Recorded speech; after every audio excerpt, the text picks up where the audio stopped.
Monsieur le ministre des Infrastructures, des Transports terrestres et du désenclavement, Monsieur le ministre d'État, Mesdames et Messieurs les ministres, Excellences, Madame la chargée d'affaires de l'ambassade des États-Unis à Dakar,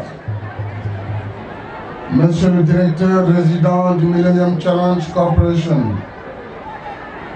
Monsieur le directeur général du MCA Sénégal, Monsieur le président du conseil de surveillance, Monsieur le gouverneur de la région de Saint-Louis, Monsieur le préfet du département de Podor, honorables députés et membres du Conseil économique, social et environnemental, Monsieur le président du Conseil départemental de Podor, Monsieur le maire de Ndioum, Madame le maire de Podor, Mesdames et Messieurs les maires, chère population de Ndioum, Ndioum-Djeri et Ndioum-Walo, chères autorités religieuses, représentant la famille omarienne, chers représentants de Thierno Mountaga Tall, j'allais dire Thierno Madani, qui vient de nous envoyer un important lot. Je voudrais les saluer au nom des chefs religieux ici présents. Population de Ndioum, vous devinez certainement la joie qui m'anime en ces instants. Joie de partager avec vous la concrétisation d'un rêve caressé par plusieurs générations de Ndioumouas. Je veux nommer l'avènement d'un pont pour réparer une rupture entre deux parties d'une même ville, Ndioum-Walo et Ndioum-Djeri. Permettez-moi tout d'abord de vous exprimer, chère population, toute ma satisfaction et mes remerciements pour cet accueil si enthousiaste et si coloré que vous m'avez réservé, ainsi que la délégation qui m'accompagne. Ce jour est un grand jour parce qu'il consacre la satisfaction d'une vieille doléance des populations de Ndioum, à savoir la construction d'un pont qui enjambe le Doué. Et monsieur le maire, vous l'avez rappelé, 70 ans de doléances viennent d'être satisfaites. Au niveau de l'île à Morphine, dont Ndioum constitue une des portes d'entrée, l'essor économique de cette zone à forte potentialité est freiné par le manque d'infrastructures de transport viables, alors que l'essentiel des conditions qui permettent d'asseoir un environnement propice à un développement rural intégré y sont présentes. En vue de juguler cette contrainte au développement de la localité et contribuer à l'épanouissement de ces populations, le gouvernement s'est résolu à accélérer le désenclavement des infrastructures de cette partie nord du pays par la mise à niveau des infrastructures routières et la réalisation d'équipements de franchissement de nombreux cours d'eau qui sillonnent la région. La cérémonie d'inauguration de ce matin témoigne de notre volonté de rendre plus opérationnel le réseau de transport par la mise en place de nouveaux bacs destinés à assurer une meilleure fluidité des personnes et des biens. En réalité, nous devrons arrêter le fonctionnement des bacs pour les remplacer par des ponts partout dans le département de Podor. Excellence, Madame la chargée d'affaires, Monsieur le directeur résident du MCC, c'est à votre pays, à travers son peuple et le Millennium Challenge Corporation, que nous devons cette réalisation de grande envergure. Ce pont qui est érigé sur le Doué pour relier les deux parties de la ville avec une portée de 160 mètres fait en effet partie d'un ambitieux et pertinent programme de modernisation des infrastructures de transport et hydro-agricoles. Tout cela financé par le gouvernement américain dans le cadre du compact qui nous lie.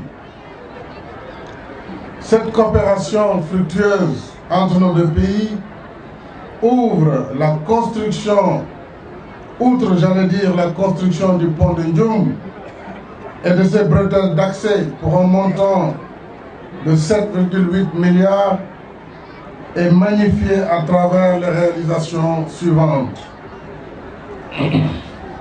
Le projet d'irrigation du Delta et Podor,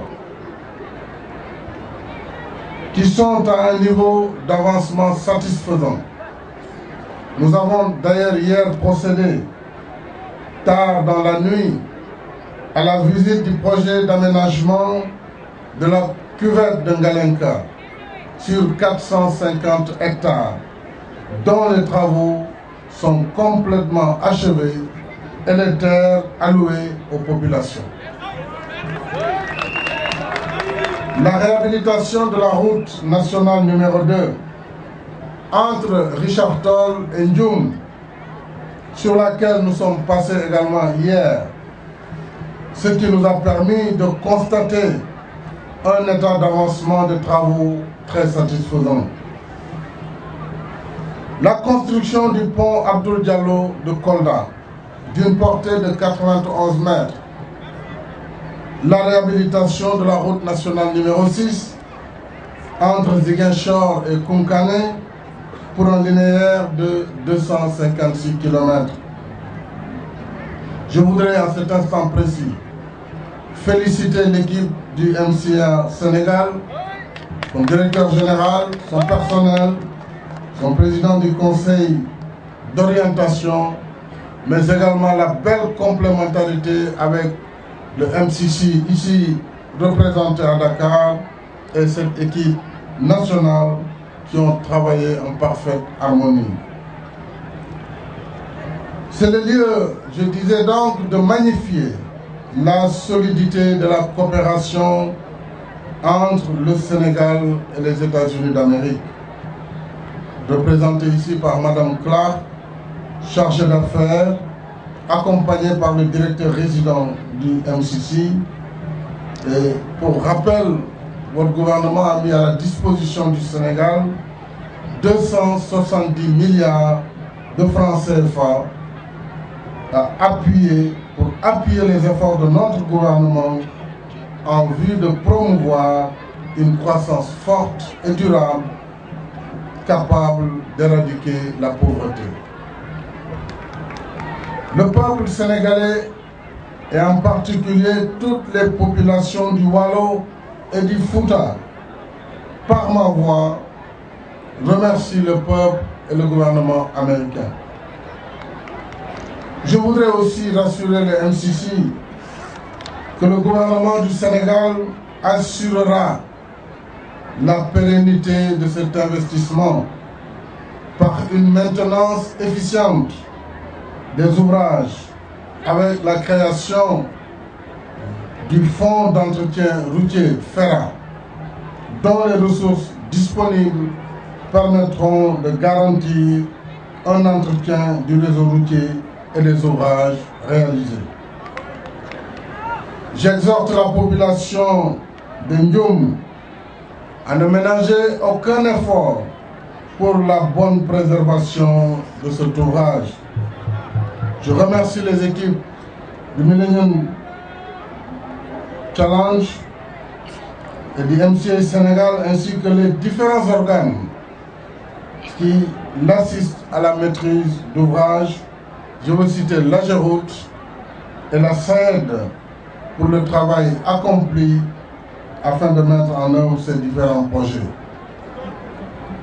Revenant sur le désenclavement du département de Podor, je voudrais préciser ici que le portefeuille des infrastructures pour le département de Podor s'élève à plus de 82 milliards de francs CFA. Et ces 82 milliards seront injectés entre la période 2015-2017. Plus de 40 milliards seront consacrés aux travaux dans l'île à Morphil, dont la route nationale numéro 40, la RN 40, devra permettre la réalisation des pistes dorsales en gabarit routier et 2 ponts à Guédé Village et à Nyanga-Edi. Le financement de tous ces travaux est déjà bouclé, soyez rassurés. La préparation des appels d'offres est en cours. C'est dire que le désenclavement total de l'île à Morphil deviendra bientôt une réalité palpable et cela devra permettre à l'île à Morphil de jouer pleinement son rôle dans l'économie à travers l'activité agro-silvo-pastorale.